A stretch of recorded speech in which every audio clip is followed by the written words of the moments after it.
nouveau bilan lecture et c'est parti. On commence chez Kana avec le 7e tome de Boys Abyss, un titre très mystérieux que j'apprécie énormément. Il se passe beaucoup de choses vis-à-vis de nos personnages dans ce tome et surtout des choses assez étonnantes. Je ne comprends toujours pas les sentiments que Reiji éprouve pour Nagi, mais en même temps je trouve la lecture captivante et j'avoue j'ai très hâte de lire la suite. Je suis contente d'avoir le prochain tome dans ma pile à lire. On passe chez Meian avec le 7e tome d'Unsung Cinderella, un titre sur le milieu hospitalier. Ce tome se concentrait sur les vaccins et sur les antivax. C'était très intéressant, j'ai appris beaucoup de choses, une lecture ludique et pertinente. Je continue à beaucoup apprécier ce titre. On passe chez Pika avec le one-shot Nude Model qui est un recueil de 3 histoires et malheureusement j'ai été très déçue par ce titre.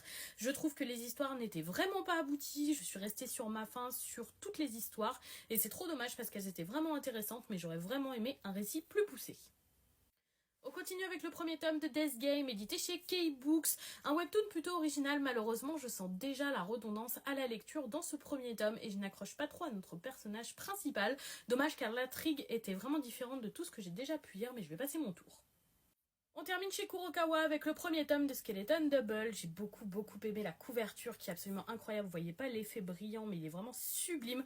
Par contre pour l'histoire j'ai vraiment pas accroché. Le personnage principal accepte les événements beaucoup trop facilement, pas assez réaliste, j'ai pas aimé.